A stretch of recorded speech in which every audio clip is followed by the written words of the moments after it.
Yeah, and they also time travel, which is different than what people think in like a movie where they sit in a machine and all of a sudden you're in the 1930s and you got to go save humanity. When you use the technology, there's a time difference between what they're doing inside of an artificially created bubble of gravity of sorts, and then what's on the outside. So if you're on the inside of one of those machines, everything would be skewed more black and white. There would be like a red shift, and everybody would look frozen.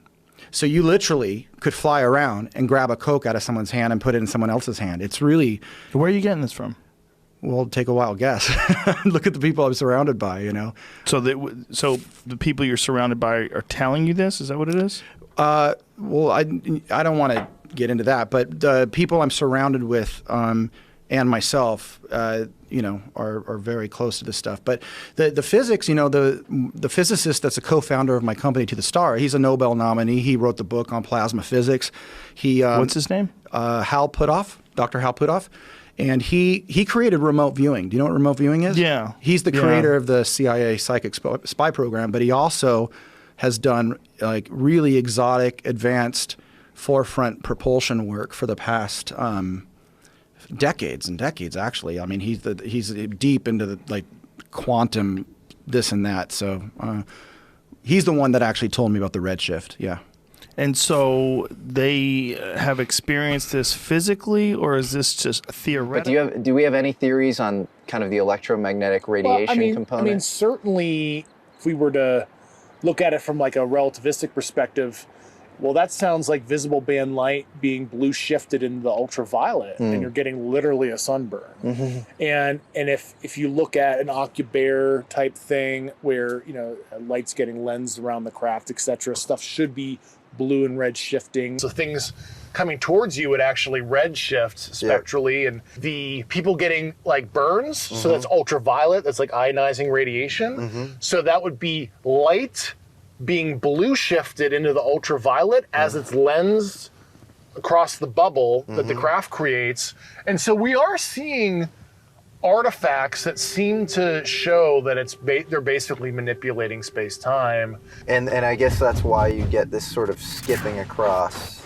time effect or something. It looks like the things are just, you're literally folding space-time, I guess, so you can get from point A to point Z. You're riding a wave, basically. You create a wave, and you're on top of the tsunami wave, and you're riding across space-time. That's fascinating. And then, of course, there's the other thing is, you know, if it's like an Einstein-Rosenbridge thing, you know, 2 points on a piece of paper, and you fold it, but the way they're jumping around and skipping is, if you're riding the wave, it looks like you're moving very rapidly and like punctuated kind of movements, because if think of an accordion, and the wave you're riding is the accordion. When you flatten out the accordion, like flat space-time, you would smoothly move across. For the engineers and physicists in the crowd, probably be more interesting. Space-time metric engineering, this happened to be the paper that I myself provided.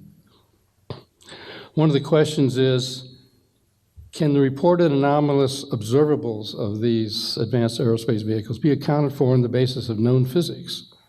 I mean, you hear people describing craft taking right-angle turns at high speeds and other things with the hovering and rapid acceleration and so on, as if the craft didn't have any inertial mass.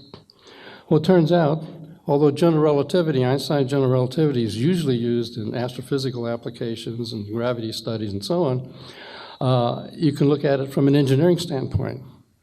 So if you take an engineering approach to general relativity, what I just showed can be understood. If you could change the space-time metric the way general relativity, I'm talking about textbook, not some fanciful physics, you could even get faster than light travel. Alcubierre warp drive as in Star Trek. Again, you might think that's a fanciful kind of thing, but that paper was published in one of the top general relativity journals, Classical and Quantum Gravity. The warp drive, hyperfast travel within general relativity.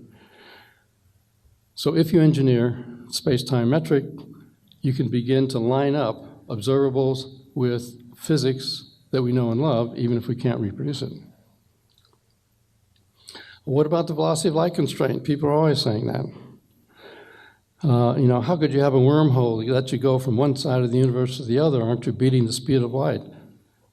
Well, what does a physicist or an engineer mean by the speed of light?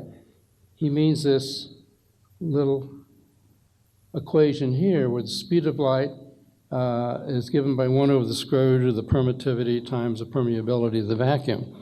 So the point is, if you re-engineer those vacuum parameters, then you can make the effective speed of light higher in the engineered region.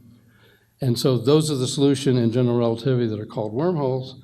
And again, it's not science fiction. This is just right off the shelf, standard textbook general relativity applications. So what that means is a reduced time interstellar travel is not, as skeptics would say, you can't get from there to here. Advanced ET civilizations now or ourselves in the future are not fundamentally constrained by physical principles. The exotic physics for such can be addressed in engineering terms, sort of metric engineering, as it were. Does this have any help? Again, by the way, this paper also was published as one of the Defense Intelligence reference documents. And since we are permitted to publish in the open literature, I published that paper in a British Interplanetary Science Journal, an engineering journal. So if you're interested in looking at the details, you can learn as much as you want to know about metric engineering.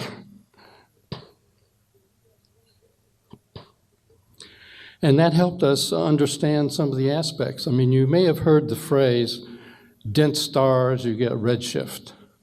Well, it turns out in this engineered technology, you get so-called blue shift. That is, frequencies are upshifted to higher frequencies. So for example, in this room, most of the radiation coming off our bodies, off the walls, and so on, is in fact in the infrared. But we see things in the visible range. But what happens if you get into a volume of space where the vacuum has been engineered in the way I've been discussing? It turns out you get a blue shift. So in fact, the infrared that you don't ordinarily see can get blue shifted up into the visible, so it's not surprising that all these craft should be so luminous. Now the downside from all of this is the fact that visible light, which doesn't have any particularly harmful effects, gets blue shifted up into the ultraviolet, so if you get too close to a landed craft, you might get a sunburn, or off into the soft X-ray region, so the chance of radiation poisoning. So if you run across one of these sitting on the ground, I would recommend you don't, and it's powered up, I'd recommend you don't rush up and